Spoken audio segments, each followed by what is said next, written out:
What 21st century social issue was reflected in the teleserye? So in our teleserye pitch, the social issue of government corruption and the abuse of power, it shows how some officials take advantage of their position for their personal gain, while the ordinary people suffer from disasters like flood. It also mirrors the lack of accountability and moral corruption that still exists in the modern society, making it a relevant issue in the 21st century. What is the teleserye pitch about? Our teleserye pitch, entitled Anino ng Katotohanan, tells the story of a corrupt mayor and vice mayor who steal government funds, went for flood control projects in their town, San Gabriel. As greed and betrayal grow, their wrongdoings are exposed by the mayor's husband, leading to a tragic series of events involving murder, justice, and revenge. The teleserye reveals how power can corrupt and how truth eventually prevails. How is it connected to the literary text 18 from the Amsterdam Asylum? It connects to 18 from the Amsterdam Asylum because both works explore the dark side of human nature, particularly greed, corruption, and moral decay.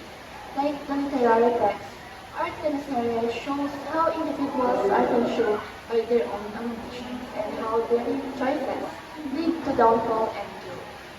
Both highlighted the consequences of evil actions and the lingering shadows of one's sins.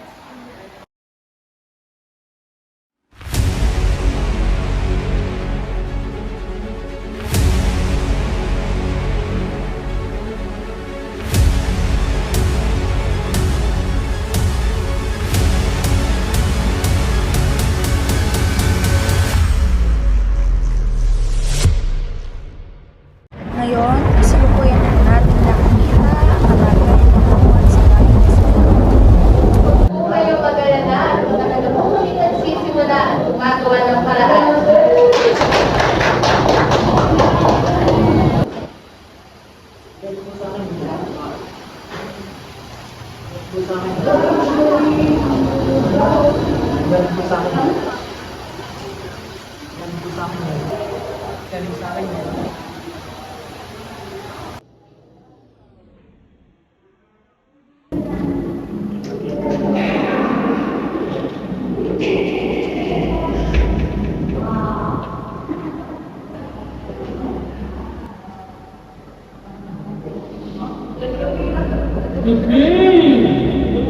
Magaling ko rin ah. Ay, mo na naman tayo. Tama.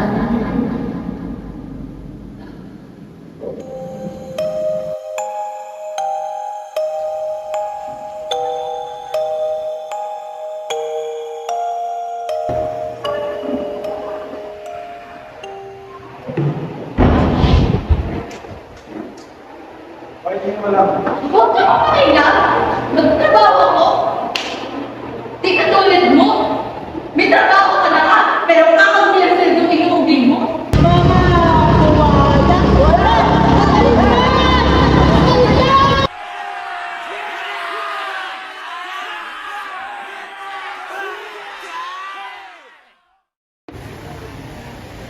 Mayor, ano mo sasabi mo sa nagpaprotesta sa labas ng opisina?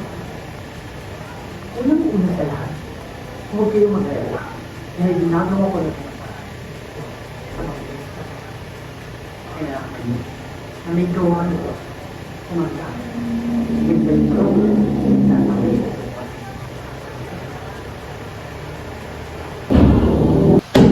Wala akong pake kung matibay pa yung gagawin yung flood control o hindi. Ang gusto ko, may makita ang taong bayan. Naiintindihan mo?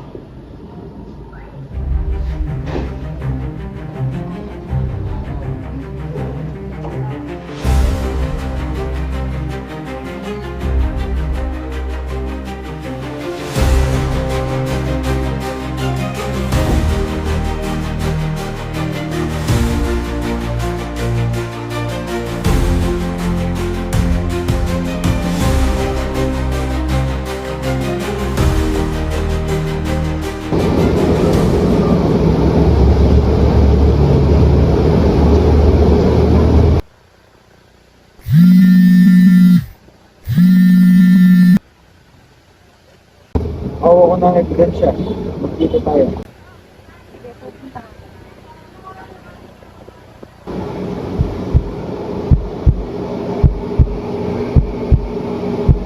Ano, tatakot ka ba? Kaya natin silang kalabanin. Ebidensya tayo. Ako na ang bahala. Alam kong ipapapatay din ako. Ang mahalaga, nasa iyo na ang ebidensya.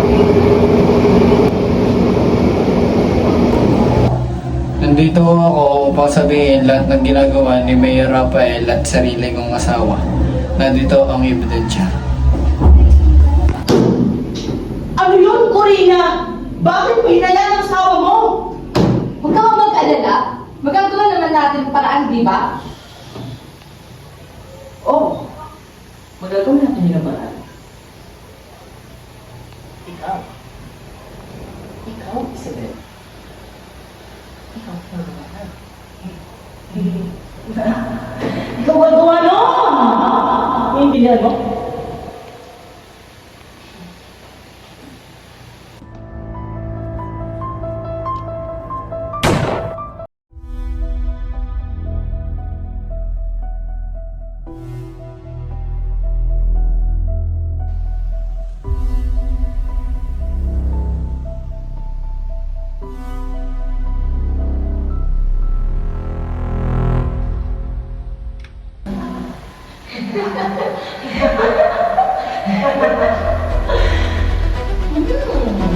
Napakagaling, Isabel. Napakagaling. Bravo.